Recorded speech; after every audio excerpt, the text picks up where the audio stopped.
Sebelumnya, perkenalkan, nama saya Citra Permatasari.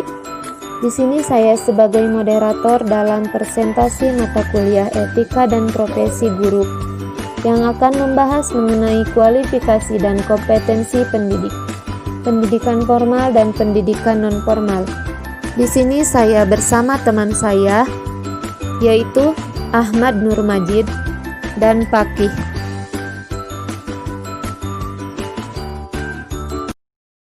Poin pertama yaitu pengertian kualifikasi dan kompetensi pendidik, di mana dalam KKBI definisi kualifikasi adalah keahlian yang diperlukan untuk melakukan sesuatu atau menduduki jabatan tertentu.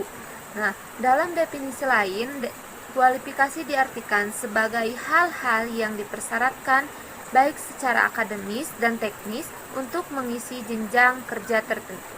Dapat disimpulkan dari dua pengertian tersebut bahwasanya kualifikasi itu adalah mendorong seseorang untuk memiliki suatu keahlian atau kecakapan khusus dalam dunia pendidikan. Nah, selanjutnya yaitu pengertian kompetensi pendidik. Didefinisikan dalam surat keputusan Mendiknas nomor 45 2002 tentang kurikulum inti perguruan tinggi mengemukakan bahwasanya kompetensi adalah seperangkat tindakan cerdas, penuh tanggung jawab yang dimiliki seseorang sebagai syarat yang dianggap mampu oleh masyarakat dalam melaksanakan tugas-tugas di bidang pekerjaan tertentu.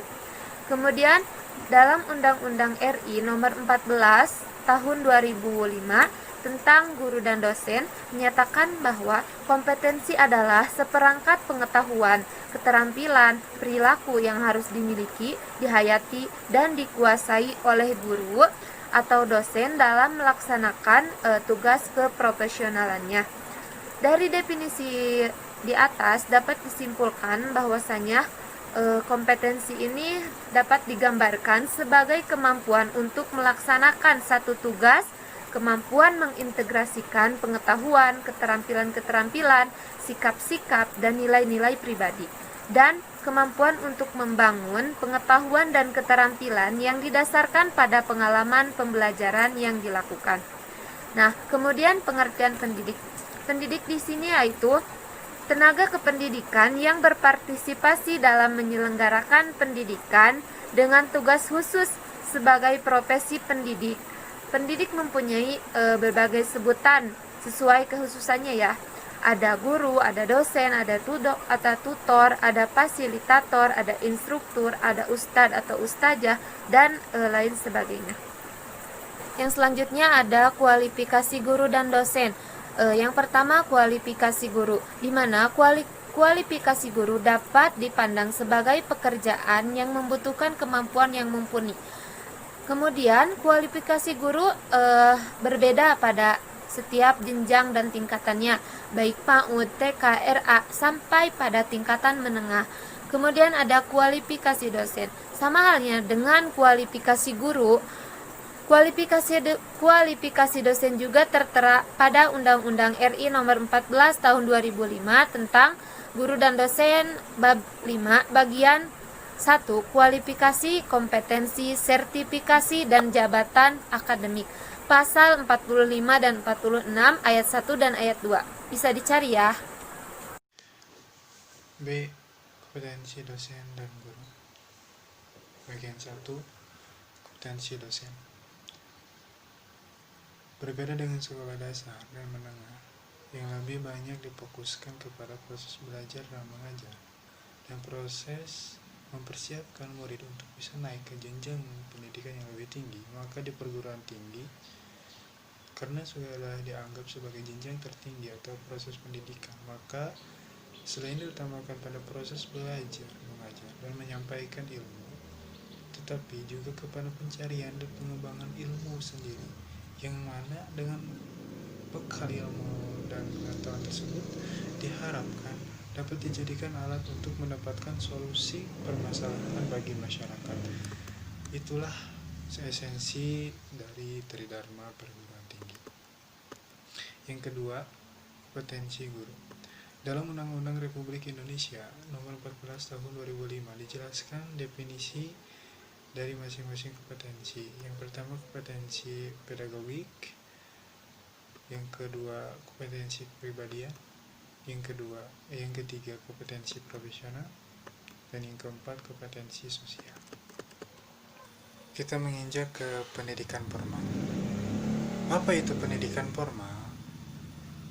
Pendidikan formal itu terbagi ke beberapa pengertian. Yang pertama, pengertian pendidikan normal menurut peraturan pemerintah.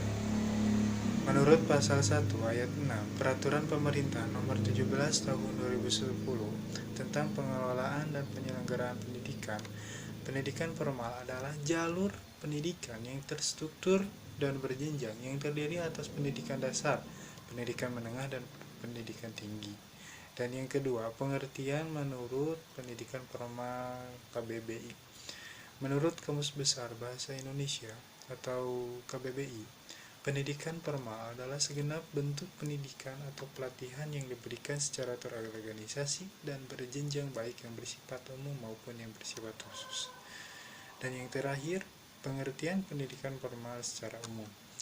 Pendidikan formal adalah kegiatan yang sistematis, berstruktur, bertingkat, berjenjang, dimulai dari sekolah dasar sampai dengan perguruan tinggi, dan yang setara dengan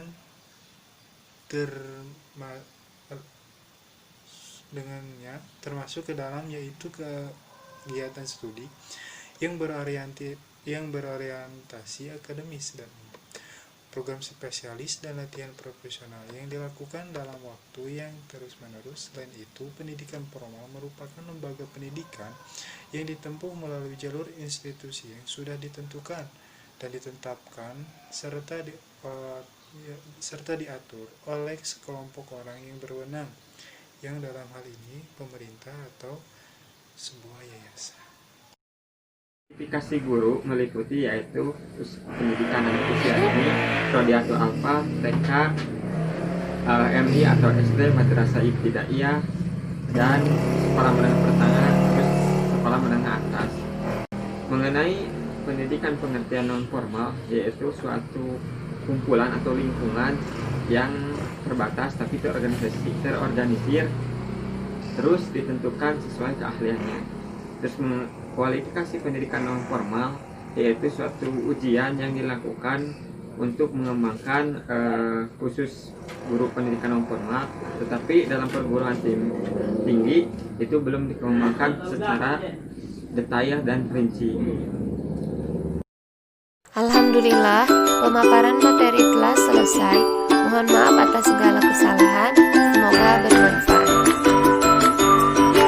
Kita dari kelompok 10 mengucapkan terima kasih atas perhatiannya.